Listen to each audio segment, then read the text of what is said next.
Today we'll be changing the coolant antifreeze on this 2016 Lexus RX-350. And I think this is good all the way up to 2022 vehicles, so it'll apply to those as well.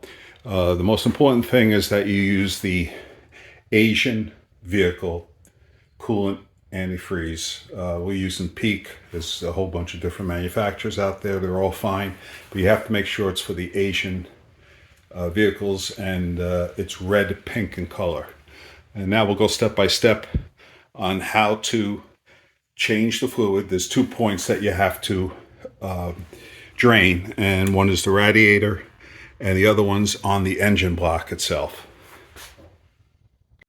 First thing you want to do is remove the splash guard from underneath the car.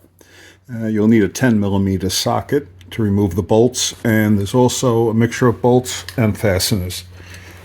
To take the fasteners off, don't just yank on the whole fastener. First, get the center pin to come out. Once you got the center pin out, then you could wiggle this guy and you got him off without breaking anything. There's no reason that you have to break all the fasteners.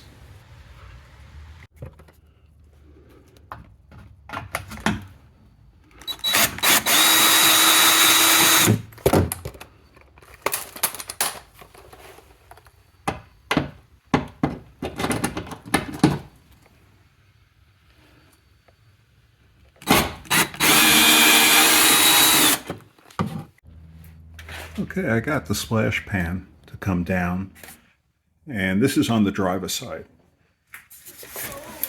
And once you're underneath, you'll see the drain valve, the drain cock for the radiator. So this is the first place we'll be draining. Okay, so now we're going to loosen up that drain cock, and I also took the radiator cap off. That probably will help with the flow. And you just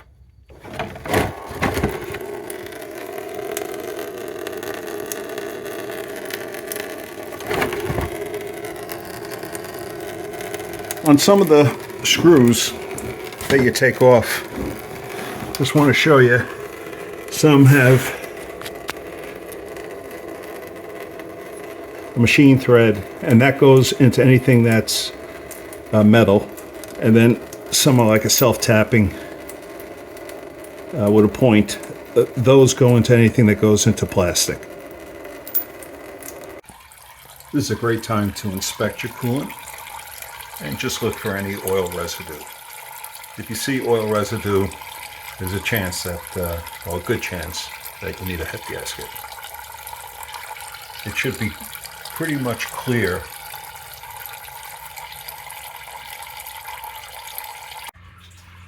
Just when you thought the radiator was completely drained, you may want to just squeeze on the upper radiator hose. And by doing that, more coolant comes out. So once you're finished draining the radiator, and there is the radiator drain, just go straight back to the back of the engine by the exhaust manifold. A little more on the passenger side than it is on the driver's side. So there's your transaxle, just to give you an idea where we're at. Okay, and as you can see, here's the exhaust manifold right there coming out, and just below that is the engine block drain. So we're going to release that. I'm going to see if I could fit some sort of hose on that tap right there, because it's probably going to run right over the axle and cause a mess.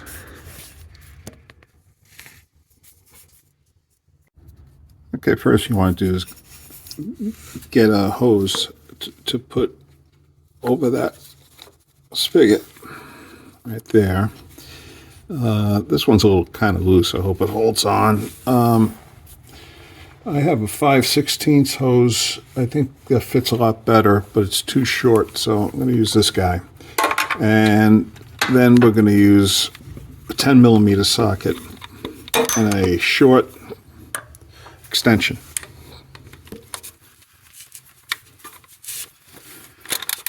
And I'm just going to loosen it up.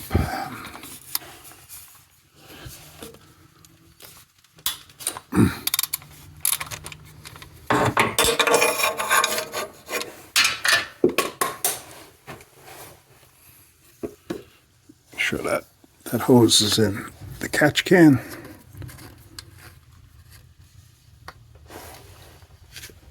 And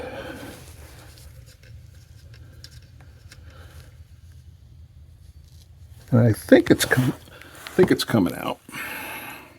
Sorry, I'm in a bad spot here, but I do see, yeah, it is draining.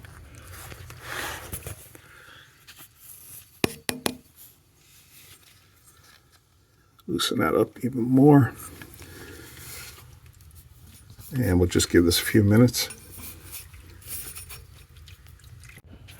It took about 5 minutes for the block to drain. And I would say that's about a little over a quart or so of coolant came out.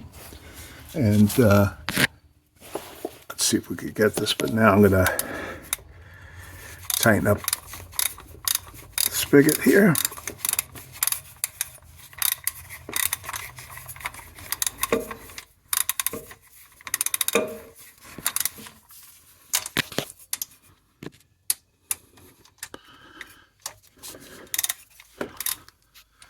And then I'll just pull off that hose and we'll be done with this part of the job. Now that you have all the coolant drained out and everything buttoned up, it's time to fill it. You'll need a funnel, and we're going to fill it right into the radiator at this point. And we're just going to pour it in until it comes into the funnel. Whoops. And we're going to go nice and easy.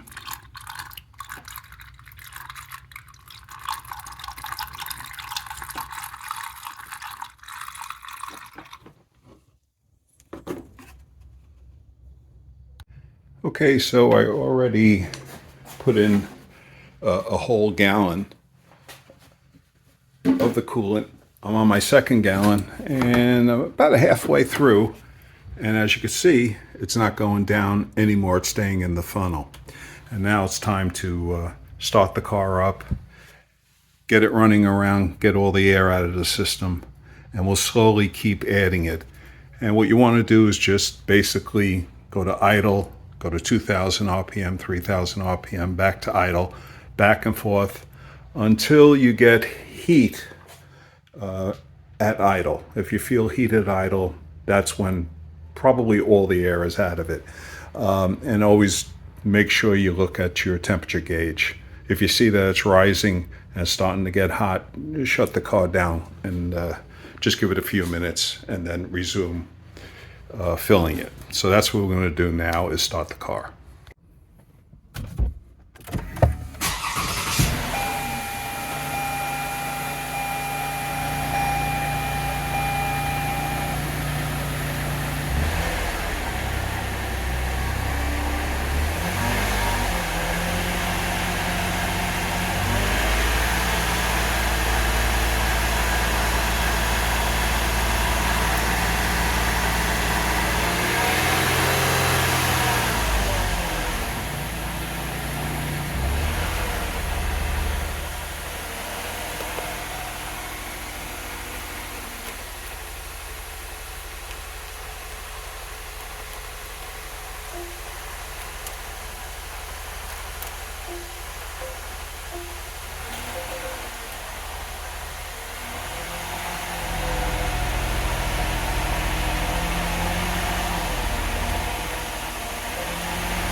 The coolant went down, so we're going to add more.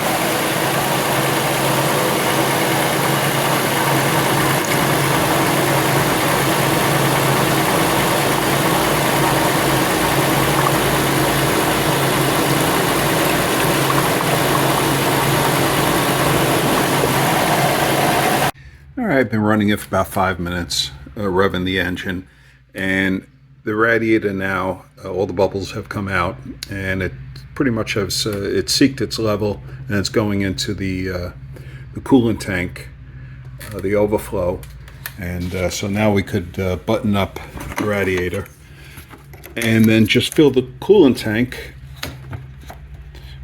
and you should be good to go. Drive it around, make sure she's not overheating. Your coolant tank is on the driver's side next to the radiator, and I'm going to drive it around now and see how it goes. So it looks like you'll get by with just 2 gallons of the 50/50 coolant.